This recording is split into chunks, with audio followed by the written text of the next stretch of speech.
Bueno, majos, he dicho, hoy tengo que empezar de forma épica y entonces pues se me ha ocurrido que Juego de Tronos era esa forma épica, maravillosa, como podía empezar el tema 9 que es Marx. Bueno, y aparte, porque sé que porque hay dos tipos de personas y dos tipos de alumnado, el que sí que ha visto Juego de Tronos y sabe a qué pertenece esta melodía y los que no, pero yo sé que vosotros sois del primer grupo de personas, esas personas que están legitimadas a estar conmigo y a ser mis alumnos. Bueno, cariños míos, pues empezamos el tema 9, empezamos con Marx. Muchísimo más fácil que Kant, o sea que todo bien, ya todo lo peor, más difícil ha pasado.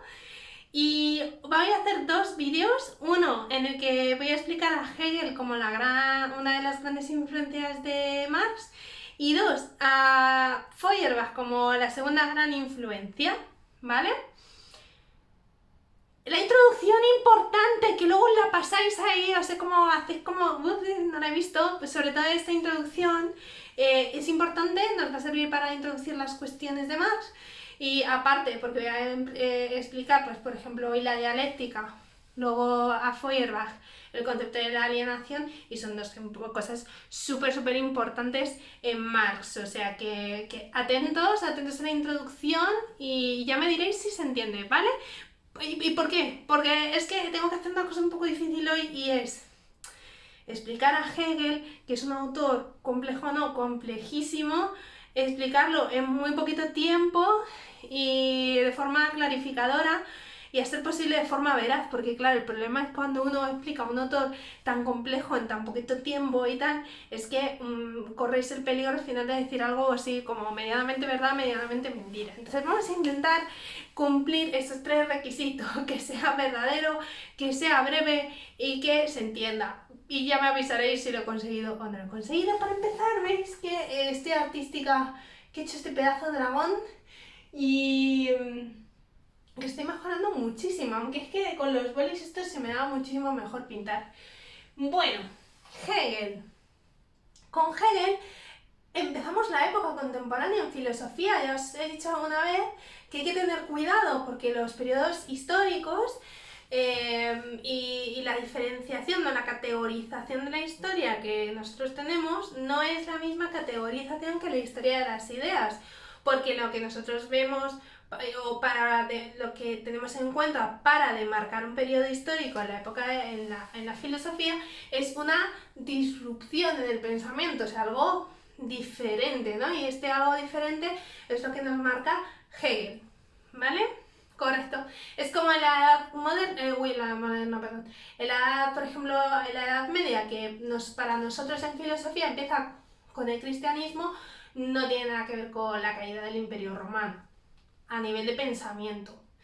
Bien, pues vamos con este señor tan interesante pero tan complejo de entender que es Hegel.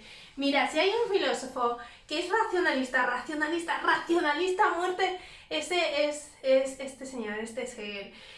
Y mirad que Descartes ya era racionalista, Platón también, que no es menos. Leibniz no lo hemos visto, pero también. Spinoza también, pero es que Hegel es la máxima expresión del racionalismo, pero desde el idealismo, desde el punto de vista del sujeto. Y ahora vamos con eso. Pues mira, Hegel tiene una concepción de la historia que se sintetiza, porque la sintetiza así, en como dos máximas o tal, ¿no? Todo lo real es racional y todo lo racional es real. Bueno, yo tenía un profesor de filosofía contemporánea que decía que si entendías esto y entendías el fondo de esta cuestión, entendías a Hegel, iba a ser que tenía toda la razón este hombre maravilloso que me explicó a Hegel y gracias al cual yo entendí algo. Bueno, lo que dice Hegel es que todo el proceso histórico que sufrimos los seres humanos, llamamos a la historia misma de los seres humanos, toda la evolución histórica que hemos sufrido, cómo se ha ido desarrollando, todo eso responde a una racionalidad que está inserta en la historia, o que no es solo que esté inserta en la historia, sino que es la historia misma. Entonces, todo lo que sucede, todos los procesos tienden hacia un fin y son plenamente racionales. Ese proceso de desarrollo de la historia es lo que llama Hegel el espíritu absoluto. El sujeto no es un sujeto individual, no somos nosotros seres individuales, seres humanos cognoscentes, como veíamos por ejemplo con Kant, sino que es un sujeto absoluto. Y esto es lo que marca la diferencia ahí entre la filosofía anterior y la filosofía de Hegel, el idealismo de Hegel, que lo que toma es un sujeto que no somos los seres humanos como tal. Nosotros seríamos los vehículos de ese sujeto, es como si fuésemos el taxi, pero no somos propiamente el sujeto mismo. El sujeto es un espíritu absoluto que se va desarrollando en la historia. Complejo esto, ¿verdad, cariños? Bueno, veráis. Esto se llama panteísmo. Yo no sé si conocéis la tesis del panteísmo, pero como siempre hago, pues voy a hacer como que no. Y entonces os la explico. Mirad, el panteísmo lo que dice ha surgido no solo con Hegel. En Oriente es una corriente pues muy seguida. Y dice que Dios es la naturaleza, o sea, hay una identificación entre Dios y las cosas. Y como que todas las cosas se dan en Dios, son en Dios o son Dios. O sea, que Dios se corresponde con la realidad. Por tanto, Dios no sería algo así como un objeto trascendente a la realidad, sino que sería el desarrollo mismo, la realidad misma en su proceso. Esto es lo que dice Hegel. Por eso se explica esto aquí. Que hay un espíritu absoluto, una razón absoluta que se despliega en la historia, o sea, que se va desarrollando en la historia. Y es un Dios que no es claro, el problema del panteísmo, bueno, el problema del panteísmo es que, claro, que no es un Dios al que tú vayas a rezarle, porque que le rezas bueno, las que hacían así como un poco de caricatura del panteísmo decían, pero los panteístas a qué rezan a los árboles, porque claro, como Dios es la naturaleza, lo mismo que le rezas a una margarita o tal, pero claro, es que ellos no piensan en Dios como una instancia externa, tampoco el rezo tendría mucho sentido, no sé si me entendéis. Entonces, la pregunta, gran pregunta, este sujeto absoluto, Dios, esta razón que se va desplegando en la historia, ¿cómo lo hace? ¿Cómo lo hace? Bueno, entonces tiene un método que llamamos el proceso dialéctico o la dialéctica. Muy, muy, muy importante este concepto que va a estar en la filosofía de Marx. Esto se lo coge Marx a Hegel. Luego se lo aplica de otra manera y eso, pero en idea es esto. Bueno, pues mirad, esto es que pensar que la historia tiene como un motorcillo, pero no es el motor inmóvil de Aristóteles que estaba ahí como a su bola, que si pensaba, que si daba un empujón, no. Es que es como si la historia misma tuviese un motor incorporado que pasa como por 3 fases, ¿vale? 3 fases que son cíclicas, que luego da otras 3, que luego da otras 3, que luego da otras 3, bla, bla, bla, ¿vale? Correcto. 3 momentos que normalmente en cualquier manual de filosofía, si vosotros lo veis, un libro, van a aparecer como tesis, antítesis y síntesis, aunque yo que tuve que estudiar mucho a Hegel, de hecho tuve una asignatura solo de Hegel durante todo un año, si me preguntáis, preferiría emplear otros términos porque no es del todo adecuado, pero bueno, como en los manuales viene así, pues así. Tesis, antítesis, síntesis. La tesis sería el primer plano en los que las cosas son más abstractas, ¿vale? El plano de los conceptos, de las ideas. La antítesis sería la negación, en este caso lo material, ¿vale? Que es todo lo contrario a las ideas, pero uno necesita del otro y al final de la síntesis de esas dos nace lo que viene a ser la realidad, ¿vale? Esto en un plano de lo muy abstracto. Ahora voy a poner ejemplos más sencillos para que esto se entienda. Lo que piensa Hegel, y esto también es como muy oriental, es que el ser necesita del no ser, es decir, que necesita como del contrario para ser él mismo, o que sin las fuerzas contrarias no seríamos lo que somos. Es decir, que necesitamos nuestra negación para llegar a ser lo que nosotros podemos llegar a ser realmente. ¡Uy, qué raro! Bueno, vamos a poner un ejemplo fácil. A ver, ejemplo fácil que se me ocurre. Mirad, la tesis podría ser una semilla. ¡Tarán! Bueno, es que no hay mucha manera de representarlo. Un puntito, una semilla. Yo quiero, no la semilla, yo quiero un árbol, pero bueno, vamos a empezar por la semilla. La semilla es el árbol en abstracto, ¿vale? Es la idea de la planta, pero no es la planta. ¿Estamos de acuerdo? Tomaré vuestro silencio como un sí. Entonces, esa semilla es la planta en abstracto, no es la planta realmente. La semilla necesita de otras cosas que no es ella misma para ser, por ejemplo, la lluvia, el sol, la tierra, que ya no sé cómo pintarla. Bueno. Y con estas tres cosas, cuando pongo una maceta un poquito de tierra, lo riego, lo pongo al solecillo, al final me sale, pues vamos a poner un girasol, bueno, o una margarita, lo que sea. En cualquier caso, la planta real, o sea, la planta hecha, esa planta comprende las otras dos cosas, las integra. Es decir, es la semilla y es todo lo que no ha sido la semilla, pero ha sido necesario para germinarla, ¿no? Porque de hecho la semilla empieza a ser cuando se rompe, o sea, cuando ya no es ella. Es que este ejemplo es bueno. Y necesita todo lo de después, la tierra, la lluvia, todo lo que no es ella misma, porque ella misma no incorpora todas esas cosas para terminar siendo real, o sea, algo real, algo que ya es tangible, ya que sí, ya sale el girasol y es lo que queríamos, ¿vale? Ejemplo de Juego de Tronos, vamos a ver si me queda bien explicaros esto. Ejemplo de Juego de Tronos, espero que todos vosotros fans de Juego de Tronos sepáis quién es Bran. El niño, efectivamente. Bueno, pues mirad, este personaje sufre este proceso dialéctico.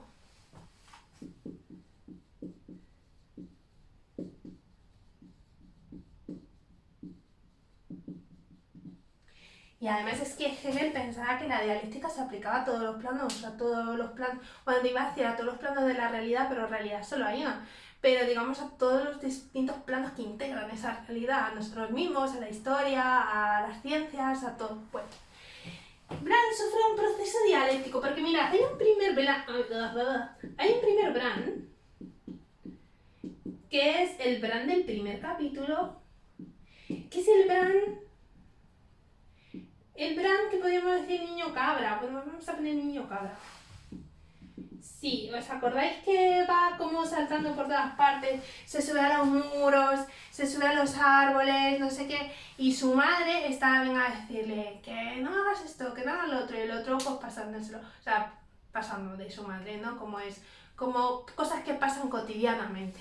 Vale, y hay un segundo Bran que es consecuencia de una desgracia. A consecuencia de lo cual se queda inválido el pobre, ¿no? O sea, se queda ahí en una silla, bueno, una silla de ruedas que no existe porque es como una ficción medio medieval, ¿no?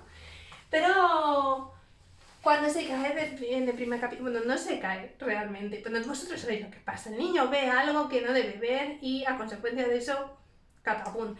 El pobre niño, en el segundo capítulo, bueno, estamos varios capítulos pensando, la va a pichar, qué le va a pasar, qué le sucede, y al final te das cuenta de que se despierta, pero luego tristemente nos damos cuenta de que no puede andar, ¿no? De que necesita de todos los demás. De repente es como todo lo contrario, el primer niño que se subía por todas partes, el segundo niño que es incapaz de, porque pobrecillo fisiológicamente se ha quedado dañado, ¿no?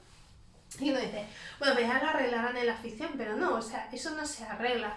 Lo que pasa es que de estos dos niños nace un tercero, que es un Bran un pelín rarito, ¿no? Pero que es como un Bran que es capaz de, pues ser como el gran ojo, ¿no? O el cuervo este de tres ojos. El ojo que todo lo ve, es como un oráculo.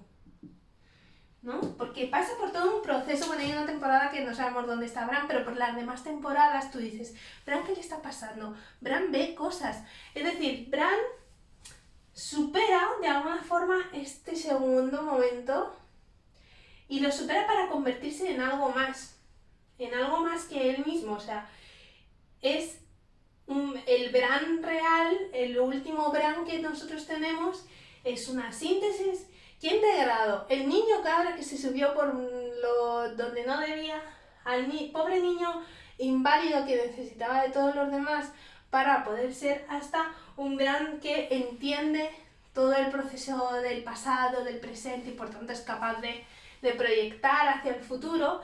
Y entonces este tercer Bran, que encima nos vale muy bien porque este es el final, el que se convierte en el rey de los 7 reinos, bueno, de los 7 reinos menos el del norte, este señor es un renacido, es una síntesis. Este tercer Bran, de verdad os lo digo, que si lo hubiese visto Hegel, imaginaos, ¿no? Hegel que no tenía pantalla, pero si Hegel hubiese visto a Bran, habría dicho, esto es la dialéctica, esto es la dialéctica de la historia, en un plan individual, pero la dialéctica de la historia funciona así. Aparecen elementos que a su vez necesitan otros elementos que se sintetizan para generar un tercero, que al final necesitará de otros elementos para generar otro, y así es como, por ejemplo, de hecho Bran sustituye como este señor que estaba en el muro, ¿no? Que ya también era un gran sabio y tal. Bueno, pues ese gran sabio es sustituido por este otro, ¿no? Así es como la historia avanza. Este es el proceso de la dialéctica. Tesis, tesis, antítesis, síntesis. Correctísimo. Bueno, entonces, ¿qué le interesa a...? Voy a borrar un poquito, pero el dragón no lo borro, que me ha quedado bien. Además, sí, como ha sido improvisado. Jo, el negro lo deja todo guarrísimo. Bueno. Entonces, ¿qué le interesa? Pues ya sí lo que sería la influencia de Hegel en Marx.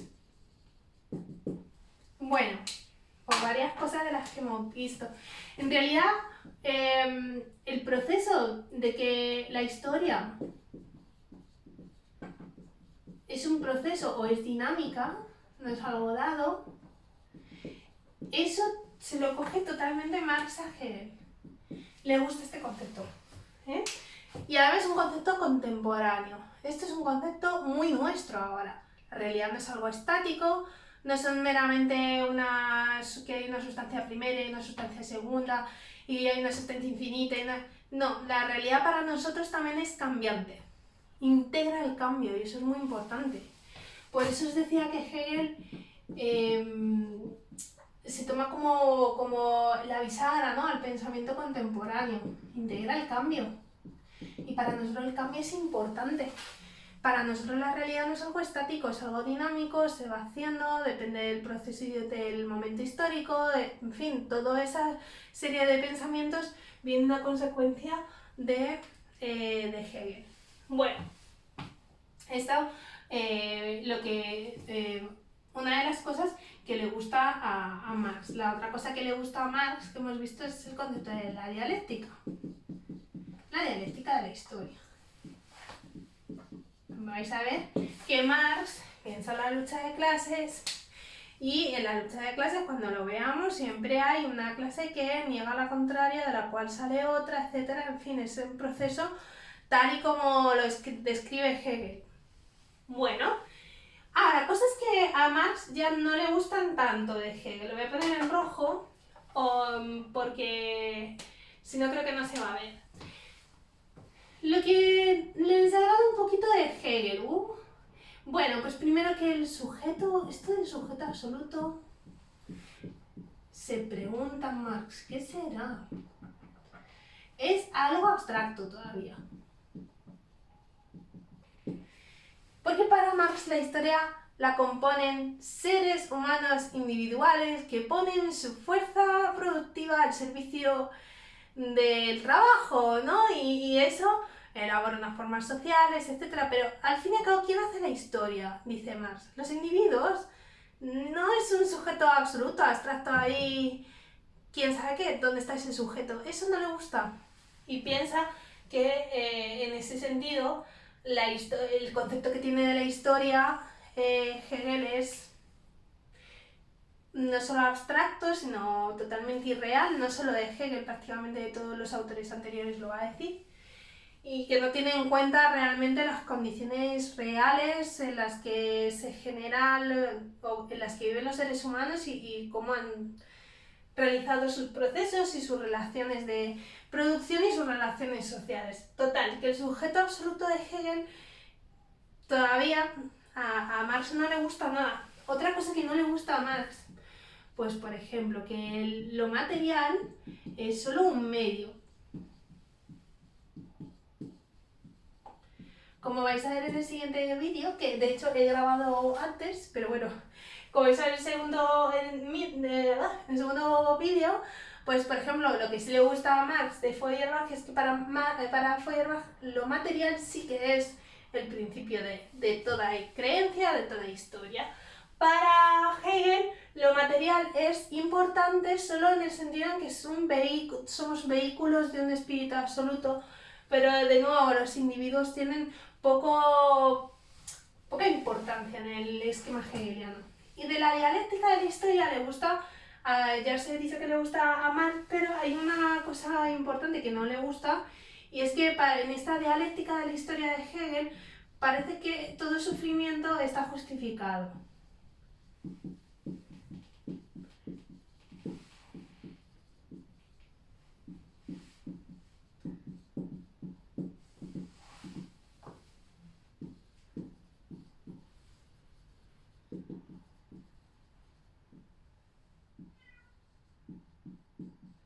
Uy, me llama mi gato.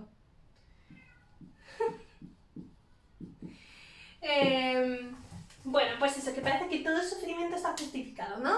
Porque al fin y al cabo lo que importa es que la historia sea realización del espíritu, y lo que Hegel no se plantea, y esto a Marx le parece mal, es cómo hacer un proceso histórico que sea justo, o sea, en el que la gente, los individuos, tengan peso y tengan una vida buena y digna, ¿no? Esto es. Para Hegel, al final la primacía sigue siempre, diría Marx, en la idea de ese sujeto absoluto, de esa razón, de ese Dios que se va desplegando en la historia, y no tiene en cuenta para nada el sufrimiento de los pueblos, el sufrimiento de las personas que hacen esa historia. Y eso es lo que Marx va a proponer, cómo aliviar o cómo eliminar esa injusticia histórica que se ha venido dando. No sé si está mi gato aquí. Si está, os lo voy a presentar. A ver. ¡Uy, chico, estás bien! ¿Ven? ¡Anda! Es que claro, estoy explicando a Hegel y él también quiere saber. Saluda a la cámara. Este es Mocasín. Hola, Majol, ¿qué tal? Es que estaba ahí, el pobrecillo, como diciendo, ¿por qué tiene cerrada la puerta? No entiendo nada. Bueno, majos, hasta aquí la clase, gato incluido, espero que estéis bien, veos luego el segundo vídeo que es de Feuerbach, más cortito. Chao, chao, chao.